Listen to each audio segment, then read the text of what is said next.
Hello everyone, this is Ambitious Painter and welcome back to my YouTube channel.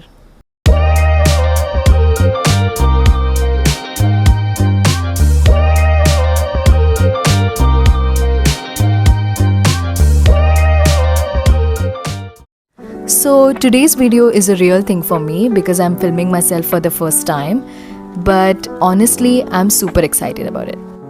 Today we are going to paint a portrait using oil colors. And I'll explain everything step by step, the colors, patching techniques, the medium, and how to avoid mistakes, and the little tricks that I usually keep in mind while painting. So watch the whole video and don't skip, okay? So make sure you watch the whole video because I'll be sharing the entire process along the way. So before starting, let me quickly show you the materials I'm using.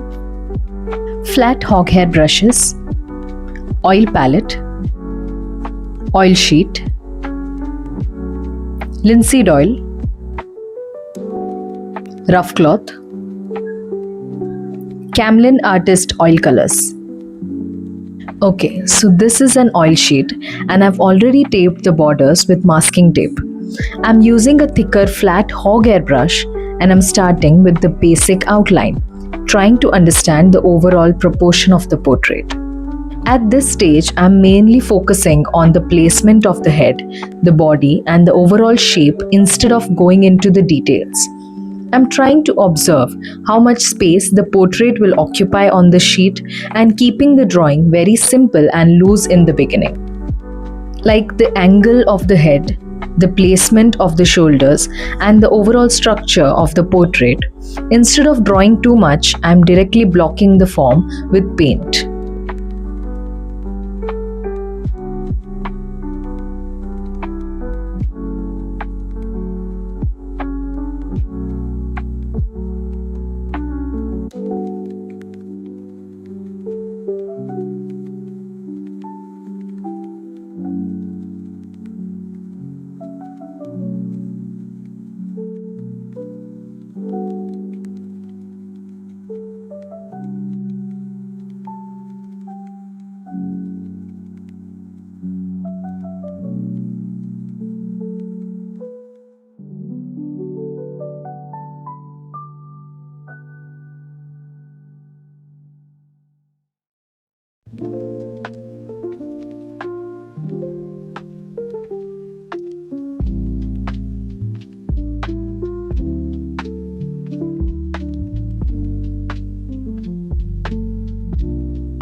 Now I'm filling the shadow areas first.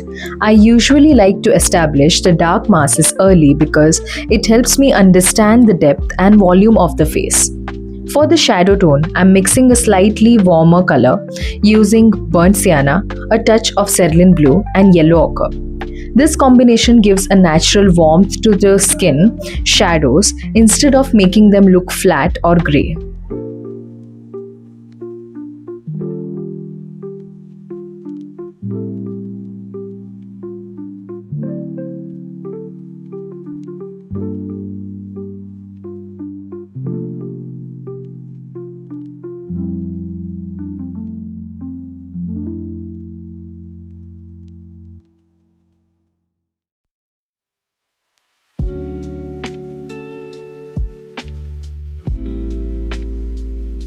After placing the darker tones, I'm slowly moving towards the lighter areas.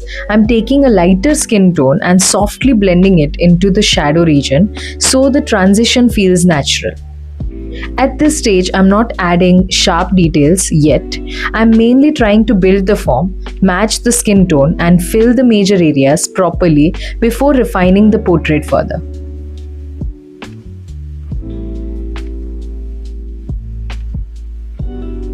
I'm taking a slightly lighter tone but still keeping it close to the previous shadow color. I'm applying it in a patchy manner so it naturally gives a blended effect, but I'm not actually mixing both the colors together too much. I'm simply placing the new tone beside the older tone and letting the brush strokes create that transition naturally. I'm applying these tones mainly in the shadow areas around the eyes, nose, lips, chin, and the neck area. At this stage, I'm only trying to build the form and understand the planes of the face, so I'm keeping the brushwork loose and direct instead of over blending everything.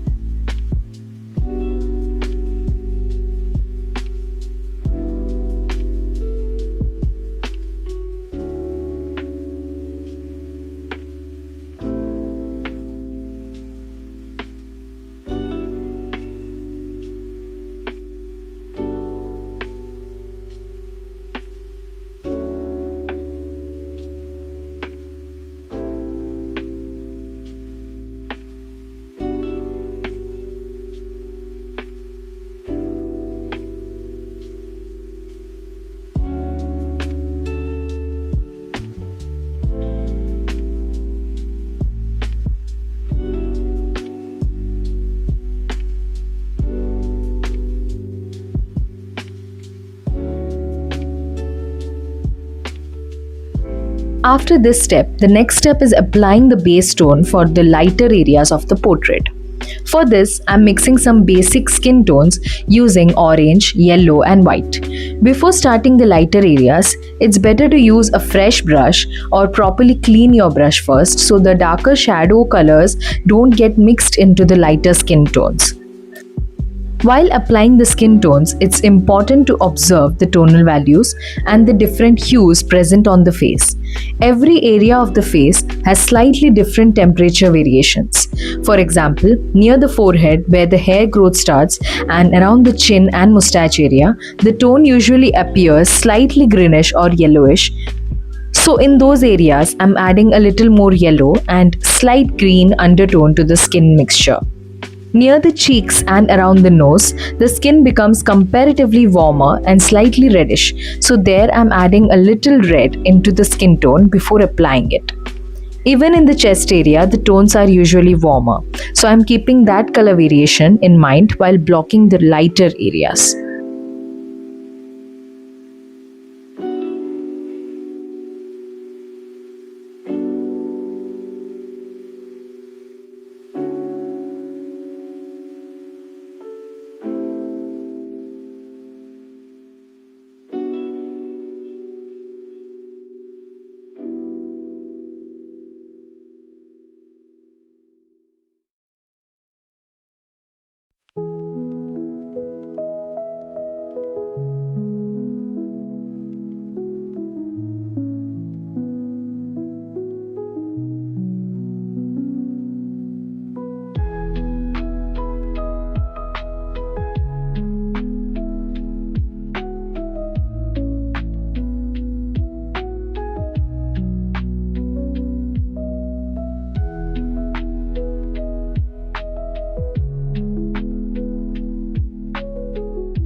For the hair, I'm starting with a darker tone using burnt sienna and blue. You can also add a slight touch of green to make the color more neutral and natural looking. In the beginning, I'm only focusing on blocking the dark mass of the hair instead of painting individual strands. First, establish the darker areas properly and understand the overall shape and volume of the hair. After that, add the highlights.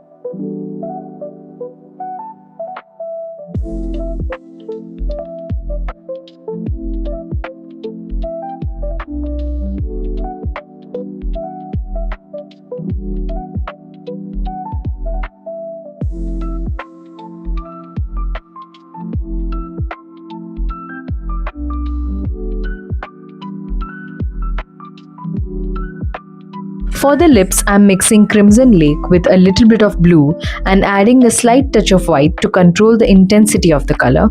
I'm starting with the darker areas of the lips first because it helps to establish the form and depth properly. After placing the dark tones, I'll slowly move towards the lighter areas and the highlights wherever the light is hitting so the lips start looking softer and more natural.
And then you can start working on the details with a smaller brush. Especially while painting the eyes, you have to observe very carefully because there is already wet color beneath the surface. So you can't treat it like drawing or scrape the paint again and again. You have to place the color gently. Do not apply pressure on your brush. Just lift the color from your palette and softly place it onto the surface with a single stroke. When you touch the brush lightly to the paper, a clean line or patch will naturally form. Try not to overblend or repeatedly patch the same area because this is wet on wet oil painting. If you overwork it, the lower layer of the color will start coming up and the whole area can become muddy and messy. So, while painting in oils like this, especially in wet on wet technique, you have to completely reduce the pressure on your hand. Keep the touch very soft and light even while adding details.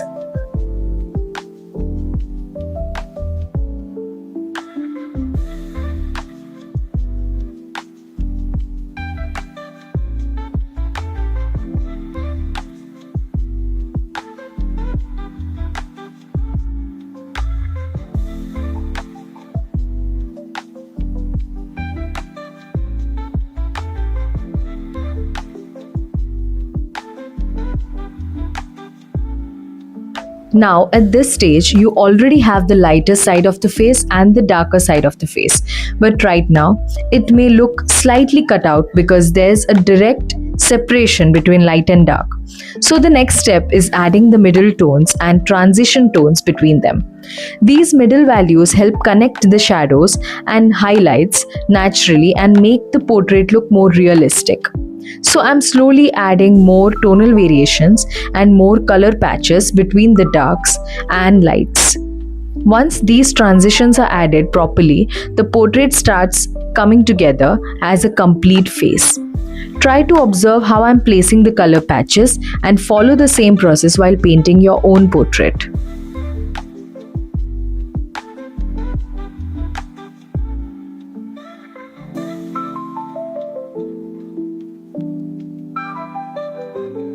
Do not try to paint the eye as an eye or the lips as lips. Try to see them only as shapes and tonal masses. Once you start thinking too much about features individually, the portrait can become stiff. Keep observing the relationship between the light and the dark shapes instead.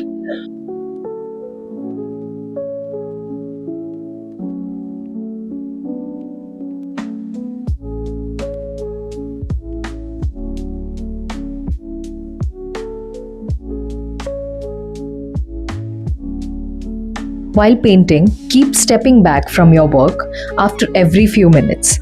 Portraits usually look correct from a distance first. If you stay too close to the painting all the time, you may start overworking small areas and lose the freshness of the whole portrait.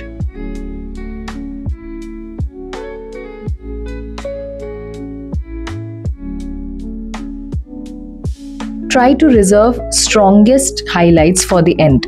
If you place the brightest whites too early, there's no room left for the painting to grow. Slowly build the values and keep the highlights controlled until the final stage. Another important thing is edge control. Every edge in a portrait should not be equally sharp. Some edges should disappear softly into the background or shadow areas. Lost and found edges make the portrait feel more natural and atmospheric.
Also observe the direction of your brush strokes. Don't apply strokes randomly. Let the strokes follow the form of the face, around the cheeks, jawline, forehead and neck. Even simple brush movement can help describe the structure and volume of the head.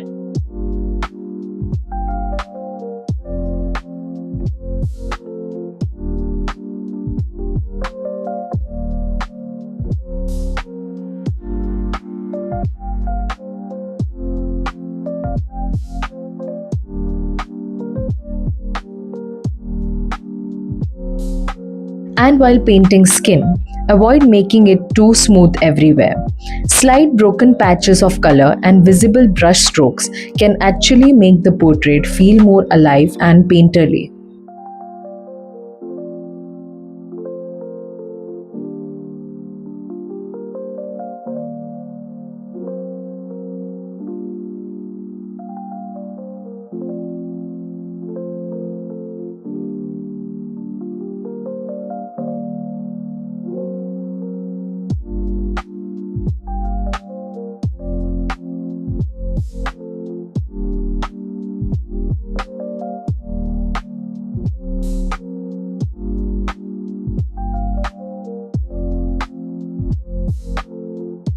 After filling the background and the clothes, following the same process of separating the darker, middle, and lighter tones, you can start giving the final touch ups to the portrait. At this stage, try to observe where the darkest darks need a little more depth and where the lightest areas need stronger highlights. You can add a few final color patches and accents wherever you want more contrast or more focus in the painting.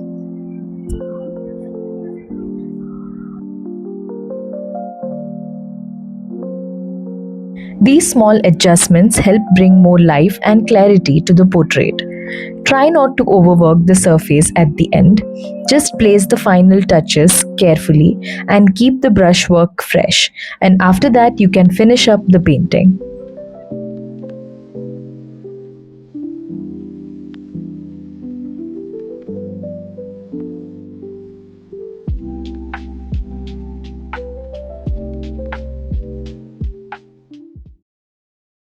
I really hope you enjoyed painting with me today and found this video helpful or at least inspiring in some way.